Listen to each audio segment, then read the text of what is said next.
Martha Peet was born in an igloo in a community known as Taloyoak, where only 4 other families lived. Martha grew up with her parents, who were closely tied to the land. She's a freelance interpreter, translator, and author of the Inuktitut pocketbook. When my dad and my mother were first together, there was no ministers, there was no marriages performed because there were no ministers or priests. So they lived together as husband and wife in a traditional way of life, which is part of the what we know as Inuit laws. We had Inuit laws, we had our own laws to follow. We were taught different things about the Inuit traditional ways, our customs, what is right and what is wrong,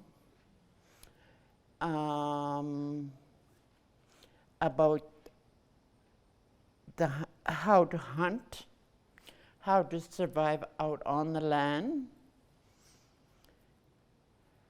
and what to do when you're out on the land and there's a blizzard that comes in.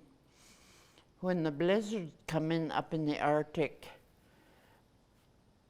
you cannot, it's a whiteout, so you cannot see even few feet ahead of you where anything is. You cannot see the hills, you cannot see the tracks that you use for getting into that place where you are headed.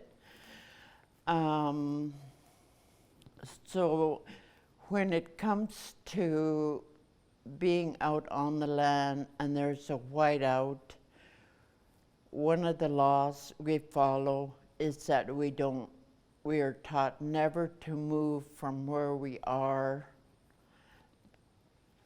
for reasons that you have told some people back in the community that where you are going, where you're going to be, and when you will be coming home. And you're out there, the hunter is out there by himself, and this happens to women too. There's some widow women that have their own dog team, their own sled. So it's not always just men, it's sometimes women who are maybe widowed, but they have learned the knowledge about surviving out on the land, how to hunt, how to fish, to survive. So we are taught never to move from where we are when the blizzard or storm comes in. And you wait it out.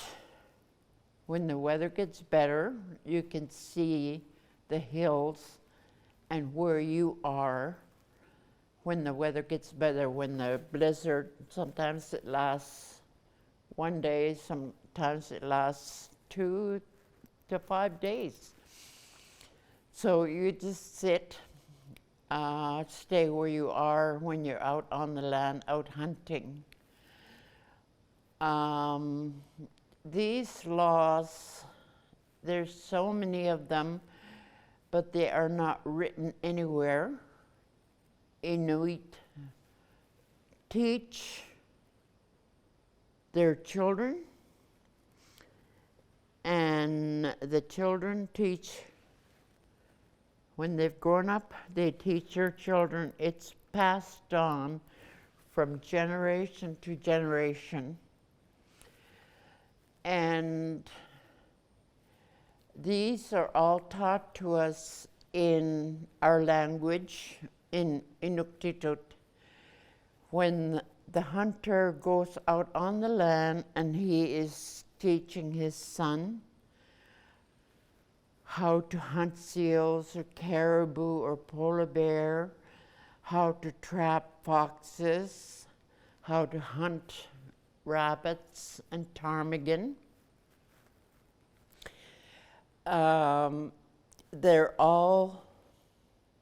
They're speaking in Inuktitut language. And even today, I find in this world that we live in now, the present day, the Inuit men still teach their sons about survival.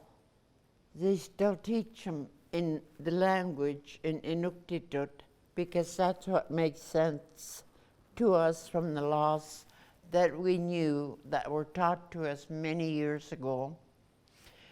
And these knowledges are passed from one generation to another.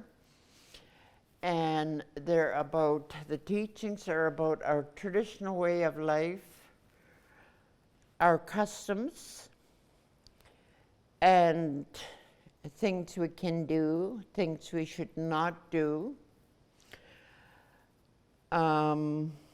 For example, there are artifacts out on the land that were made by people many, many years ago. They're carvings of little ulu, little knives, little pots that were carved. And we used to find those out on the land. And those artifacts, we were taught never to touch them, because maybe the person that put those artifacts maybe under that rock, maybe it was her or his dying days that they were put there, and we're taught to respect that. So we're really careful about artifacts. That's one thing we must never do as kids, was to collect artifacts, but to leave them where they are. So these are very, very important in the Inuit way of life. And we're taught to be nice to other people. I remember my dad as a hunter. He would go out caribou hunting. He'd be gone maybe 1 week or 2 weeks or 3 weeks, depending on if he caught any caribou. And I remember my dad when he used to go, he was a traditional hunter, and he wore all the clothes that my mom had made for him, the caribou skin parkas, the inner caribou skin parka where the fur is against the skin, and the outer part of the coat, the fur is on the outside, so you're double protected from any harsh weather.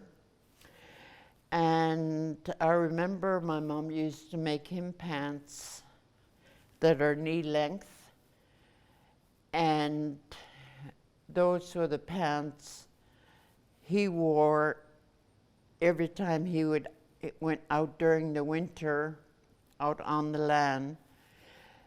And they used a polar bear skin for pants for men, because the polar bear skin is oily, and any snow or water does not absorb into the skin of a polar bear. It stays on the surface and it slides off. So the polar bear skin pants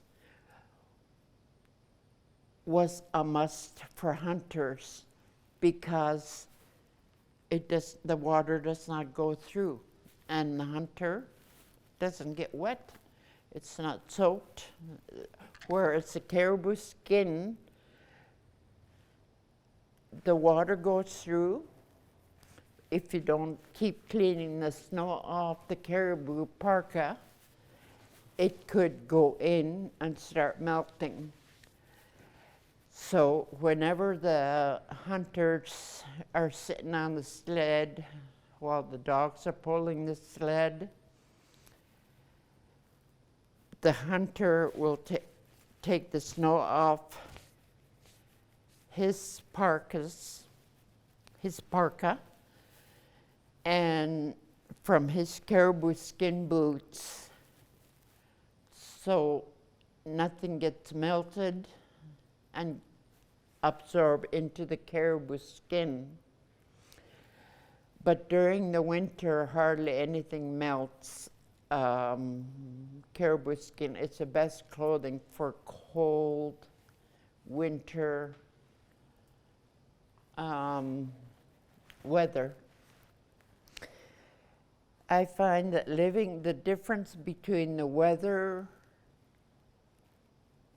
down south and the weather up in the Arctic is so different in a way that up in the Arctic, them days before we start talking about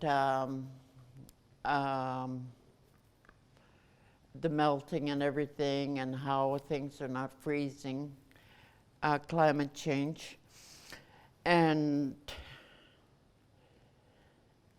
the up there, all the water anywhere froze, and it's frozen solid. And that kind of weather creates crisp white snow, and the air is very dry, really, really dry. And this is really helpful for the hunters because nothing melts. It's not damp. It's the snow. As you walk, you can hear the crisp snow under your feet, and it makes noise as you walk. And as an example, I like to say down here, down south, there's always open water, maybe in rivers. And I find that this kind of cold is very, very cold, and it gets right to your bones. And it's really hard on people with arthritis, that damp weather, damp air. Whereas up in the Arctic, it's very, very dry kind of winter. And you start to feel the dryness on your hands because the air is so dry. So,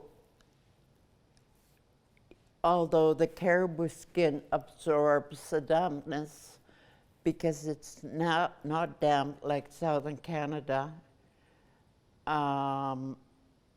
it doesn't absorb into the caribou skin. It just most times stays on the surface and into the fur a little bit, but the hunters and that, whoever's traveling by dog team, they clean it off.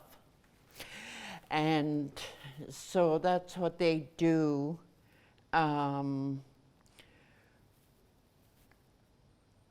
During that kind of weather. And the winter traveling is it can be very harsh because there can be blizzards that last for days and days. The wife usually sits at home looking after the family, looking after their children, there's never a dull moment in the lives of Inuit. They have something to do every day from the time they wake up in the morning until late at night when it's time to go to sleep.